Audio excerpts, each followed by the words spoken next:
Speaking of Val Demings. Rev, if you can stay with us, I know you got to go really soon, but we're going to bring in somebody that you just mentioned. Mika, you want to introduce Joining us now, member guest? of the House Homeland Security, Judiciary, and Intelligence Committees, Democratic Congresswoman Val Demings of Florida. She was formerly the chief of Orlando's police department, the first woman to hold that position. Congresswoman, thanks so much for being with us. We've been talking about this morning. I've heard you talking about it. A lot of great protesters, a lot of peaceful protesters going out, sending an important message to America and the world. There are rioters who seem to get more attention. The same seems to be the truth with the cops. So many great cops out there, law enforcement officers, men and women doing their best to protect the streets, to protect minority-owned businesses. But there are some bad cops out there as well. How do you balance this? What do you tell Americans to how to keep hope as we move forward? Well, good morning, everybody, and thank you so much for inviting me. Look, what we have to do, if we have any chance of healing the ghosts of the past, the ghosts that have been hovering over America since the beginning, and that ghost is racism, then we have got to stay focused on what brought us here in the first place. We can talk about the looting, we can talk about the rioting, we can talk about the destruction, but why are we at this point? We're at this point because we say the preservation of human life is our top priority. Should be the top priority for the community, certainly should be the top priority for the police departments across this nation. And what we saw was a man who had life snuffed out of him right before our very eyes. It was brutal, it was senseless, and we've got to deal with that. That's why we're here, and we have to stay focused on that. But let's talk about, I've heard the discussions about residency and, relationship. I want to tell a quick story about Orlando's police department in 1951. I wasn't there then, let me just make that quite clear. But that was when Orlando brought their first black officers on the police department. Now remember, the community didn't want them, the police department certainly didn't want them, but everybody understood that if we were going to if they were going to effectively police the community had to, or the police department had to start looking like the community in which they served.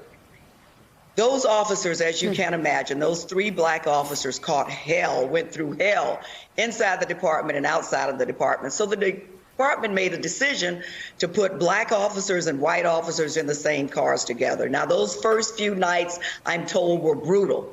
But you know what happened as time went on? They started talking to each other. They started talking about their families. They realized that they had families that they were concerned about. They realized they had children that they were concerned about their future. They realized they were concerned about how much money they did not make. They realized that they both liked football or basketball. And what started happening was the building of relationships, the coming together. It is so very critical to do that. In Orlando, we do have a residency requirement, but it says you have to live within 45 minutes of the police department. But what we have to do more of, and I've talked about this a lot too, recruiting. We need to start recruiting persons who come from all communities. That's how you change police departments. When I was recruited, I didn't go to the Orlando Police Department looking for a job.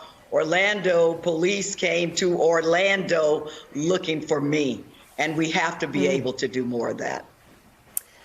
Reverend Al Sharpton has the next question. Rev? Yes, Congresswoman, what do you think the Congress and the executive branch, the president's level, should be doing about policing in light of what we're seeing going on around the nation? In terms of law enforcement, I understand the socializing, and that is very important. But legally, how do we move forward with some legal and policy definitive moves that would answer the moment of concern and outrage that all of us are feeling? Reverend Sharpton, thank you for that question. And what we need first is leadership. We need the president to address this issue, to acknowledge that systemic racism is now and has been a problem in America since its inception. We need the top cop, Attorney General Barr. Yeah, he can focus on the crimes that are being committed because we are a nation of laws. But let's also assure America that George Floyd should not have lost his life in this way. And let's start trying to effect serious, real change, one police department at a time. I think the federal government, while we do not have direct jurisdiction, we do have a direct obligation to look at policies, practices, procedures, training, hiring standards, use of force policies, and come up with some of the best practices to keep people alive. One thing we can do right now, Reverend Al, let's totally ban neck restraints. We know that many police departments have disbanded them, but let's totally ban neck restraints. We can do that today.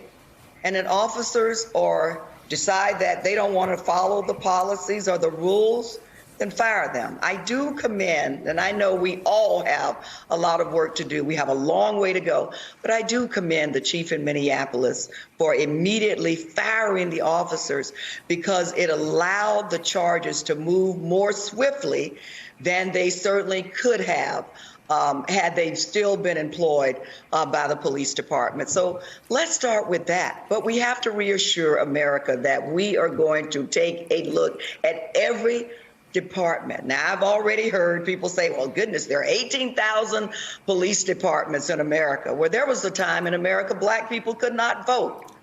But you know what? We stuck with it, we fought, and we're still, isn't it interesting? We're still fighting against voter suppression.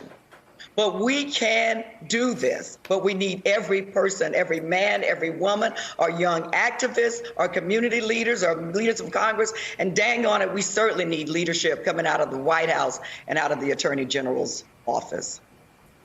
Congresswoman Val Demings, thank you very much for being on the show this morning. We hope to have you back again soon. Thanks for checking out MSNBC on YouTube, and make sure you subscribe to stay up to date on the day's biggest stories. And you can click on any of the videos around us to watch more from Morning Joe and MSNBC. Thanks so much for watching.